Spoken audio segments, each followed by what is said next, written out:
Hey everybody, Shay here with a quick update, and of course before I begin, Happy New Year to everybody. 2020 has just kicked off. It's a new year, it's a new decade, so I'm wishing all of you great positivity and good health going into the future. And so without further ado, I wanted to give you a quick update on Raven Nevermore, where things are at with the printing and with the fulfillment process and with the next campaign that is going to be launching. So a couple weird little spirals happened in the last week, even in the last 2 days. But in any case, for me to work out, so in the last 2 weeks, of course, I started pre-packaging, like just getting things ready. As soon as the Kickstarter funds reached me, I was going to put in the order for issue 5. For me to fulfill the last campaign, I have effectively run out of issue 1 and of issue 2. These ones were mostly my fault. I had put in the request wrong, and I didn't do the bleed right, so there were a lot of copies that had like they just weren't printed right. Like you could see the trim was showing, and then in the second issue, that was all their fault. It was the press's problem. Every time I opened up a box, I would still see spine damage on the books. And of course, as a comic book collector in North America, no, I review every copy to make sure that it's as perfect as it can be before I ship them to backers. These are all mangled copies, further mangled by me doing things like this, by like just doing wear tests on them. But they're really hard to do spinal damage to, which is crazy. But this particular shipment, about 40% of the box is effectively garbage. For all the past campaigns so far, the ones I've shipped out have been as close to perfect as I've been able to see with my eyes. Like I checked the back, I checked the front, I checked for any kind of dings here, I look for dings on the spine, and I make sure that it's as perfect as I could possibly perceive it. And those are the ones that go to the backers. Now, what I had to do with the remaining copies is I started creating two separate piles. So comic books have a grading system, but how that works is essentially there's mint, near mint, very fine, fine, and it goes down the list. And so there's a grading system that comic book collectors use in order to know the quality of a book for collecting purposes. I've created two piles. I've created a pile of what I consider the fine, very fines. So what very fine means, or even fine in the grading system, is that it can have like a minor ding on the spine, but it generally is still a good book. It's still a perfect-ish book. There's very little wear that can show on a fine, so like an 8 score essentially. And for me, like an 8 still requires to be high, because what the coding allows to pass, I read some of those things, I'm like, no, hell no, that would never that would never be a perfect book in my eye. But hey, I'm not the grader. I'm not a professional grader. From my grading system, if it has like one ding and if it's not deep, then it's an 8 for me, right? But like this one right here, and I tried to show this on camera, it's very difficult, but like this one's got one minor and what I would consider 2 moderates. No, that would never go to a backer. That for me is too much already. But what I've done is, if there's only one of these minor or moderates, then I put them in a separate pile. So with those less than perfect copies, I'm going to create a sort of bargain bundle for people who are jumping in late to the series. It's a very steep entry point for newcomers, and so I'm going to create a bargain bin, because there are people out there who don't care about the 1 or 2 dings along the spine. They're not really comic collectors. They're going to read this. I even feel bad doing this on one of these sample copies, and I can't do it. But even if they want to fold these in half and read it in bed, or while they're taking a bath or something, I mean, they can do it. I can't even do it with a damaged copy. That's how cautious I am when I review each copy independently before I ship them to backers. I want to make sure you get the best copy possible. These are even like really difficult to get, like, I forget what they're called, but you'll get these triangle divots by like manhandling like this. These covers are so sturdy, like you can see maybe the reflection there. You see what I just did? There's like there's no ding, there's no triangle ding. Anyways, so what this all triggered is when I contacted the printer to find out about, I had questions to ask, because I'm like, I need to print more copies of issue 5, and they kind of have their quoting system is at 250 copies, but I needed 500, for example, because I've run out of 1 and 2. Whether that's because the orders, they were like backers, there were just enough backers to take the physical copies off my hand, or it's the damaged copies that some of them were my case. In case this bin right here, I would say like maybe 10% of them were just printed badly because my bad. Maybe another 15-20% were like dings and stuff like that, which I won't give the backers. This one again, 40% was crate damage. It was just bad. But then that said, I mean, when it got to 3 and when it got to 4, this delivery was almost near perfect. So I've got 250 really good copies. The first printing of this one is super rare now. It's essentially what that's summed up. I keep derailing. So the The question I asked was, I need to get an order of 500 for the 1, and then I need to get another 250 copies for 1 and 2. And I was asking them, like, is there some sort of printing deal you can give me, because this is like not, it's like literally I'm paying to basically run these Kickstarter campaigns. I'm paying to deliver these books to backers because the printing costs are starting to go into my wallet, right? Which I'm willing to take some risks because I'm a no name, and I'm doing all of this to just get my name known out there. And eventually, I believe this will become a sustainable endeavor that will actually pay for all of production. It just takes some time, and I got to build myself a name. And I understand that's sort of the commitment I've gone into this crowdfunding endeavor to try to achieve. The answer I got back was not one that left me with much confidence.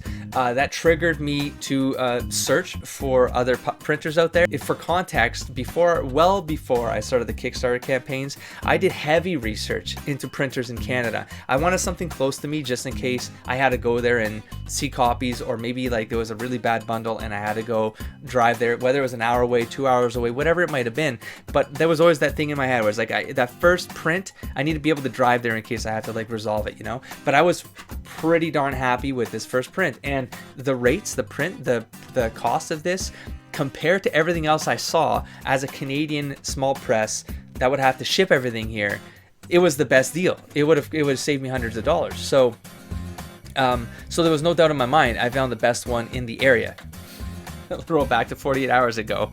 I do a search. There's this new printer that I guess just started up in Canada. They're on the other side of the country, and their prices chop the cost of production down by about 33%. That's significant. That was significant enough for me. And here's where it's significant. It wasn't that it was super competitive all across the board, although it was competitive in every comparison I made for every kind of book beyond even this series. It was competitive, but where it really got competitive, really got competitive, was for small print runs. For example, I don't want to do a run of 250 so that per unit I'm basically breaking even on a Kickstarter on a per unit, even at $10 a unit, right? So with the bag and board and all that stuff, for me to get 150 units, I wouldn't be able to even break even on a Kickstarter campaign going with this company. This new company, I can order 150 of these, and I'm still making effectively the extra dollar or two in net off of one unit. So because again, I'm doing small print runs, and that small press, it's just the thing you got to take. Now, if you were ordering thousands of these, of course you're making a lot more profit, right? But when you're a startup and you're printing off a couple hundred to move, you're not making, your profit margins are basically nil by the time shipping is through, by the end of shipping supplies, because the margins are also small, right? When you're making $2,000 on a campaign, you're calculating in the double digits, because the double digits matter. So $70 extra on something matters, because $100 extra on something matters. That's 5% of your campaign, right? So it's all relative. The point being is that as soon as I saw this, I did the math. They have this online tool where you could just upload the files, the design files, and then you control the setup of everything. It's all I did for the last day and a half through New Year's.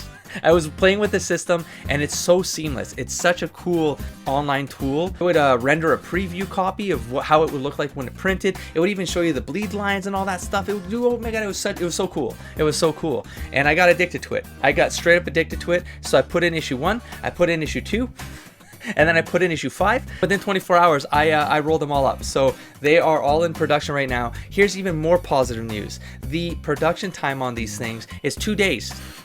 2 days, not 5 to 7 days. So although I lost sort of time with figuring out a new printer, and I panicked for maybe half a day, maybe a day. I was like, what am I gonna do now?